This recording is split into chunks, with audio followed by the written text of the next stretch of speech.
Sarah had always been fascinated with horror stories, and loved reading about ghosts, monsters, and other supernatural entities. She loved the thrill of being scared and the feeling of adrenaline that came with it. So, when her friends invited her to spend the night at the park near their neighborhood, Sarah was thrilled.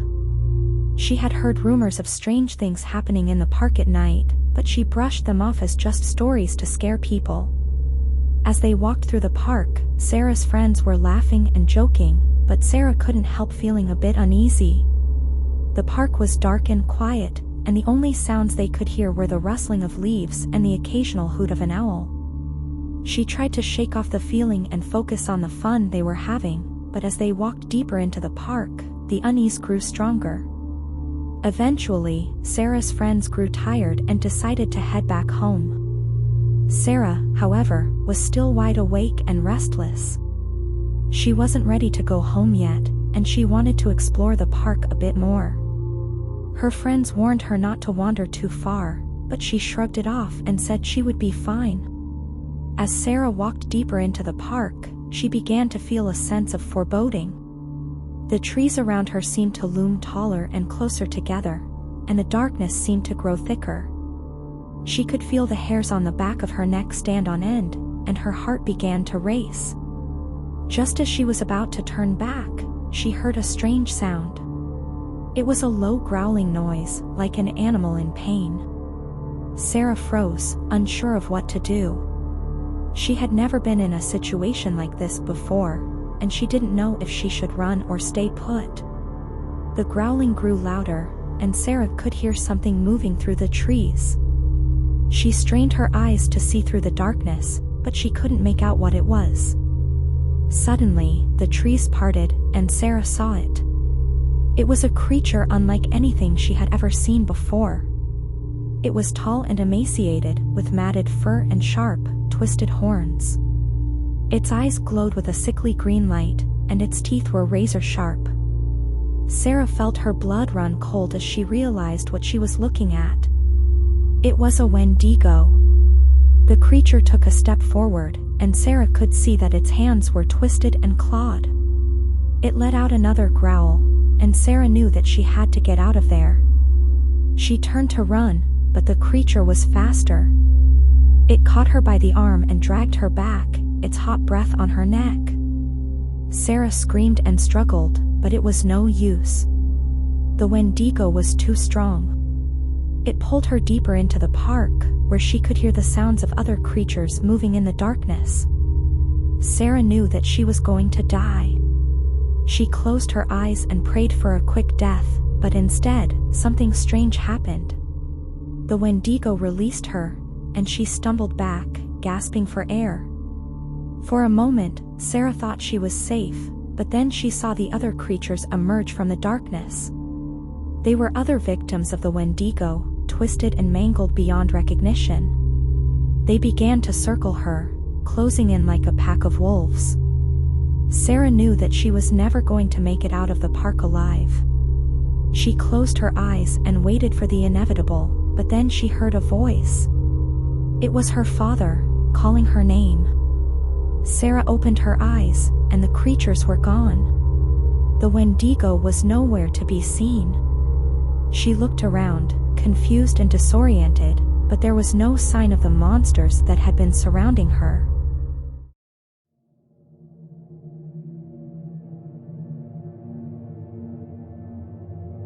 It was the fall of 1968, and the crisp air hinted that winter was just around the corner.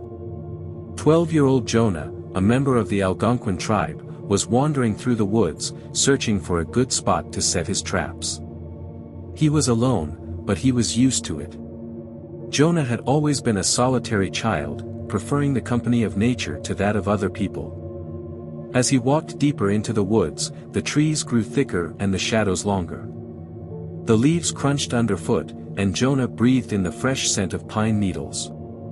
He felt a sense of peace and contentment wash over him. It was in this moment of tranquility that he first felt the presence of something watching him. At first, Jonah thought it was just a trick of the mind, but the feeling persisted, growing stronger with each passing moment. He turned around, but there was no one there. He heard the sound of rustling leaves and twigs snapping in the distance.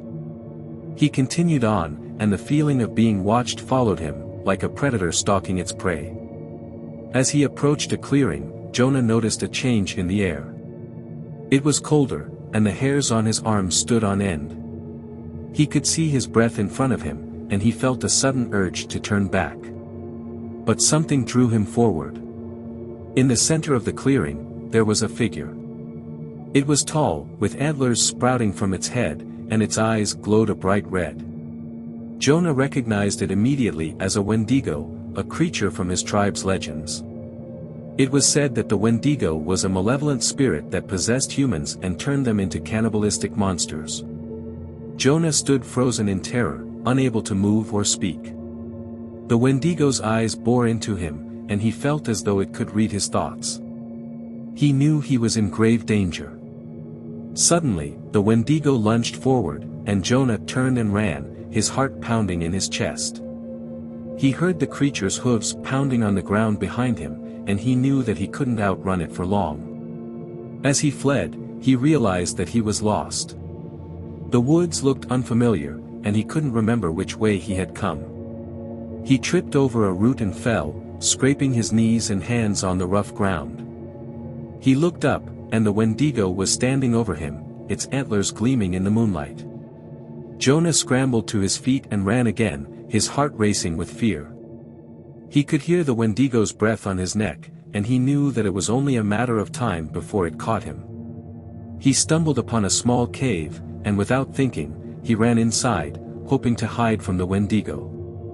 He huddled in the back of the cave, panting and trembling with fear. He could hear the Wendigo's footsteps outside, pacing back and forth, searching for him.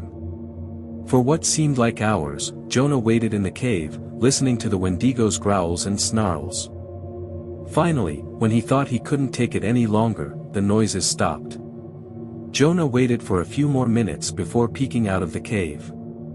The Wendigo was gone. Jonah emerged from the cave, relieved but still shaking.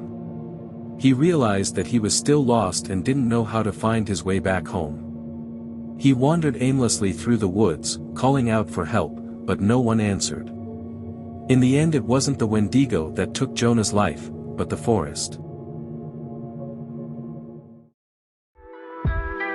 Thank you for watching. Don't forget to like and subscribe.